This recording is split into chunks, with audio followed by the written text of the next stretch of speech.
29শে মে উপজেলা পরিষদের নির্বাচন। সেই নির্বাচনে যিনি এখানে বিজয় অর্জন করেছেন, আপনারা ভোট দিয়েছেন।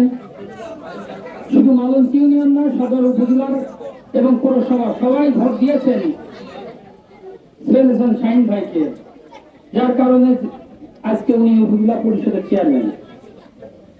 সেই উপজেলা পরিষদের চেয়ারম্যান এখানে উপস্থিত, আজকের সভার সভাপতি, আমাদের উপজেলা আওয়ামী লীগের নেতৃবৃন্দ, ইউনিয়ন আওয়ামী লীগের নেতৃবৃন্দ, ওয়ার্ড আওয়ামী লীগের নেতৃবৃন্দ, সর্বোপরি সাধারণ সভা, এই আমার গ্রাম 9 নং ওয়ার্ডে সর্বসাধারণ সকলের প্রতি আন্তরিক শুভেচ্ছা এবং ধন্যবাদ।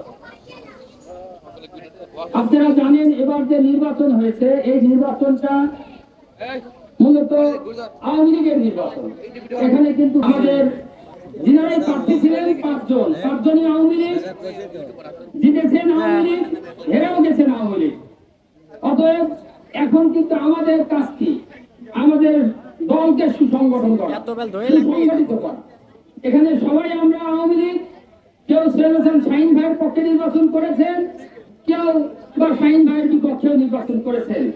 কিন্তু নির্বাচন যখন হয়ে গেছে, তখন সবার দায়িত্ব এখন মিলেমিশে উন্নয়নমূলক কাজ করা। সোহেল শাহীন ভাইয়ের এখন অনেক দায়িত্ব, যে দায়িত্বটা এখন সারা সদর উপজেলাবাসীর দায়িত্বটা ওনার মাথায় কাঁধে নেওয়া লাগছে। শুধু যে রাস্তা এখানে তা না, এই ইউনিয়নের মধ্যে আরো শত শত কাজ রয়েছে। সেই কাজের সহযোগিতা আপনারা করবেন, আমরাও তার পাশে থাকবো। আমি আশা করি আমাদের মাননীয় এমপি মহোদয় জনাব গোলাম ফারুক প্রিন্সের সহযোগিতায় জনাব সোহেল শাহীন ভাই আমাদের সদর উপজেলার মালঞ্চ ইউনিয়নের যত কাজ কাম রয়েছে, সমস্ত কাজ কাম ইনশাল্লাহ করতে পারবেন। আমি এই আশা এবং আকাঙ্ক্ষা রেখে আর একটা কথা বলি, আপনাদের এই এলাকার কিন্তু সমস্যা শুধু এই রাস্তাটা না, এই রাস্তার পাশাপাশি এই কাঁটাজুলার উপর একটা ব্রিজের দরকার, সেটা ভেঙে রাখা হয়েছে অনেকদিন। এই ব্রিজটা এ পাশে পাকা, ব্রিজটা না হওয়ার কারণে এই পাশে থেকে ওই পাশে গাড়ি ঘোড়া কেউ যেতে পারে না। এটা কিন্তু বিশেষ দরকার। আর আমি সবচেয়ে বেশি শাহীন ভাইয়ের দৃষ্টি আকর্ষণ করছি, এই এলাকায় একটা শিক্ষা প্রতিষ্ঠান রয়েছে, মাদ্রাসা রয়েছে। এই মাদ্রাসা দীর্ঘদিন এখানে কমিটি কিন্তু ঝুলন্ত অবস্থায় রয়েছে। এটা কিন্তু একটা বিশৃঙ্খলা পরিবেশে রয়েছে। এই কমিটিটা আপনি অবশ্যই এমপি মহোদয়ের সঙ্গে যোগাযোগ করে আপনি একটা এখানে সুন্দর একটা কমিটি উপহার দেন। আমাদের এই এলাকার মানুষ অনেকটা অশান্তির মধ্যে রয়েছে এই মাদ্রাসাকে কেন্দ্র করে। এই কমিটিটা আপনি একটু বসে একটু মিলতাল করে একটা কমিটিটা করে দেন।